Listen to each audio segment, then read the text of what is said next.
All right, so Jeff, you are my fearless 40-something for the day.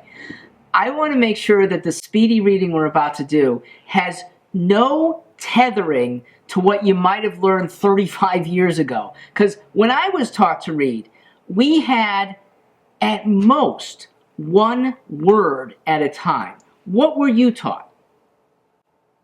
Oh, sure. Yeah. One word. I mean, even really down to one syllable at a time. All right. Now, Jeff, can your eye see more than one word at a time? Sure. You almost have to try hard to not see 3, 4, 5 words at a time.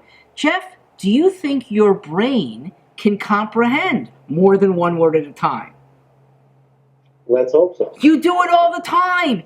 And yet our reading from back in the day was one syllable, one word, and hope your brain puts it together. I am confident that when you train it to be many words, maybe a whole line, maybe half of a line, your brain's good enough to know what you're doing and allow you to do it faster. Now, the technique that allows your eye and your brain to work together, maybe you did this. Most students haven't. They read with their finger. They have their finger reading across the text. Were you ever taught to do that? Sure. I actually do that with my son because his second grade teacher says to help guide him along. Good. Well, they're advanced and good. Learning from a second grader here is the right thing to do. So let me be specific. Are you a righty? Yes. Okay. I'd like you to practice with your left hand as your finger guide. And this is the most complex thing I'll be asking you the whole afternoon, to alternate fingers, middle and index finger, where one line at a time, you'll scroll beneath the line of text. You have your book there, so you can do it right in front of you. I'll try and do it on the screen, where beneath the line of text, I am alternating, but I'm keeping my thumbnail or fingernail right below the line that I'm on. I don't have to move especially fast, but it allows me to kind of pick up speed. If I take it slow, and then switch fingers between the next line, I end up having eyes that almost certainly follow my pointer. In the absence of a pointer, your eyes don't behave. Your brain wants to go sequentially, and we, without a pointer, often dart down to something that has no use right away. Or our brain goes up to something we've read already, we don't need it a second time. Or our eyes just fixate. That wasn't a frozen screen. That was my eye stopped, my brain wanted more, and my eye's not behaving. It's not even fixating on a sexy word. It's a word like soup. Nothing's happening. When you have your finger moving you along, your brain follows. So, I'd like you to show me a finger motion that I'm trying to emulate. That across the text, you will switch fingers and quickly at the next line begin at the beginning of the next line. Just show that across I can see that. I like it. And switch even faster at the beginning of the next line. Fantastic. Good. That I'd like you to apply to every piece of reading for the next 2 weeks. If after 2 weeks you come back to me and say, Mark, I've made no progress, I may let you go back to your old ways. But I suspect that it'll become kind of ingrained. I'm not going to say easy. It is a little extra work.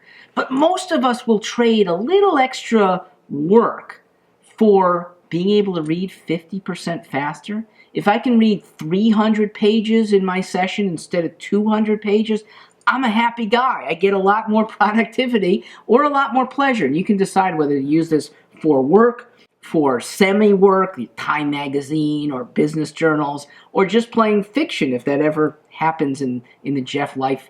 You can use it as you like. Admittedly, it's not as comfortable, but I think for a business-oriented guy, it's much more productive. I'd like you to apply it with this one piece. We have bats up on the screen. And this is a narrow column, so your eye may be able to see a full line at a time. Great. At least one word at a time is what I'd like you to comprehend. And at the bottom of 2 sessions, so once we get really to the top of the second column, just stop and tell me what you think you've read. Try it now with your finger beneath every line. Okay.